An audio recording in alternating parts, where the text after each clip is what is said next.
علمی مقام اور مرتبہ بھی آپ کو اللہ تعالیٰ نے جو عطا کیا، اس میں خاص طور پہ اس وقت جو فتنے تھے، اس میں معتزلہ کا فتنہ تھا یا دیگر جو باطنی فرقے تھے، ان کے خلاف آپ نے باقاعدہ علم جہاد بلند کیا اور ان کے خلاف ریٹیلیٹ کیا، جد و جہد کی، اور پھر معاشرے کو بتایا کہ جو کچھ بھی نظریات ہیں یہ باطل نظریات ہیں۔ مشکل ترین کام ہوتا ہے کہ جس شخصیت کو لوگ پہچانے نہ، ان کی بات کو مانے، یہ بھی بڑا مشکل ترین ہوتا ہے نا۔ پہلے تو اپنے آپ کو یعنی انٹروڈیوس کرانا ہوتا ہے معاشرے میں، اس کے بعد لوگوں تک بات پہنچانی ہوتی ہے۔ آپ نے اپنی شخصیت کو جو ہے پردے میں بھی رکھا لیکن بات بھی پہنچا دی۔ کیسی بات ہے بتائیے ذرا۔ بسم اللہ الرحمن الرحیم والصلاة والسلام علی سید الانبیاء والمرسلین۔ حضرت ذوالنون مصری رحمۃ اللہ تعالی علیہ ایک صوفی ہونے کے ساتھ ساتھ جلیل القدر محدث اور فقیہ بھی ہیں۔ آپ کو اللہ تعالیٰ نے ظاہری اور باطنی علوم و معارف سے نوازا تھا۔ آپ نے جن جلیل القدر ائمہ محدثین سے اکتساب فیض کیا، ان میں سر فہرست حضرت امام دار الہجرہ امام مالک رضی اللہ تعالیٰ عنہ کا نام آتا ہے۔ پھر اس کے بعد ایک فہرست ہے، جیسا بھی ہم نے سنا، امام مالک رضی اللہ تعالیٰ عنہ سے آپ نے موطا امام مالک کو براہ راست سماعت کیا ہے۔ واہ سبحان اللہ۔ اور وہ حدیث جو آپ نے امام مالک رضی اللہ تعالیٰ عنہ سے روایت کی، اور انہوں نے حضرت نافع سے، اور انہوں نے حضرت عبداللہ ابن عمر رضی اللہ تعالیٰ عنہ سے، تو یہ وہ حدیث ہیں جن میں دو سلسلوں سے یہ روایت نبی اکرم صلی اللہ علیہ وسلم تک پہنچتی ہے۔ آپ کو تحصیل علم کا اس قدر شوق تھا کہ ایک سوال کا جواب جاننے کے لیے آپ نے مصر سے 600 میل کا سفر کیا، صرف ایک سوال کا جواب جاننے کے لیے۔ اور پھر حضرت امام جلال رحمۃ اللہ علیہ فرماتے ہیں کہ میں نے جن سے حدیث سنی ہے ان شیوخ کی تعداد 600 تک پہنچتی ہے، اور وہ اپنے اپنے دور کے جلیل القدر ائمہ حدیث تھے۔ ان میں سے 4 ایسے شیخ تھے کہ پوری دنیا کے اندر مجھے ان کی مثال نہیں ملی، ان میں ایک حضرت ذوالنون مصری رحمۃ اللہ علیہ۔ وہ ذرا بات ایک لمحے رک کے پھر آپ بات آگے بڑھائیے کہ 600 مائلز کا مطلب یہ ہو گیا تقریباً کوئی 850-900 کلومیٹر۔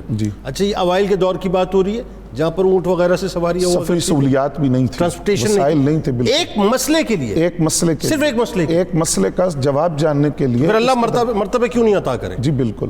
پھر آپ کی جو علمی خدمات ہیں اس کے حوالے سے آپ خود فرماتے ہیں کہ میں نے 3 سفر کیے اور 3 ان اسفار کے اندر 3 قسم کا علم میں لے کر آیا۔ پہلا علم جو تھا پہلے سفر میں وہ لایا، وہ توبہ کا علم تھا، جس کو عوام و خواص دونوں نے قبول کیا۔ دوسرے سفر کے اندر میں توکل کا علم لایا، جس کو صرف خواص نے قبول کیا۔ تیسرا سفر جو میں نے کیا اس کے اندر میں حقیقت کا علم لایا، جو عوام و خواص دونوں نے قبول نہیں کیا، اس لیے کہ وہ ان کی علمی استعداد اور علمی طاقت سے باہر تھا۔ پھر حضرت ذوالنون مصری رحمۃ اللہ علیہ، اگرچہ آپ ایک محدث تھے، فقیہ تھے، لیکن روایتی طریقے سے مسند حدیث پر یا مسند تدریس پر آپ نہیں بیٹھے۔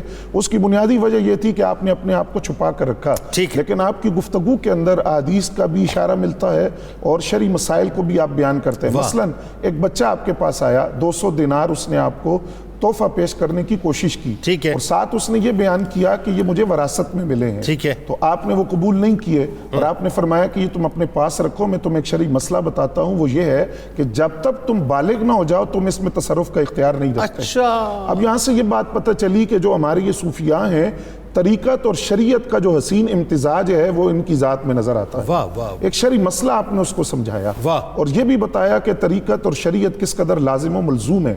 دوسرا، حدیث رسول کو جس طرح آپ نے بیان کیا، خلیفہ متوکل سے ملاقات کے لیے جب آپ کو لایا گیا تو اس کے خادم نے کہا کہ صبح جب خلیفہ آئے گا آپ اس کے سامنے آئیں گے تو آپ نے اس کا استقبال بھی کرنا ہے اور آپ نے سلام میں پہل کرنی ہے۔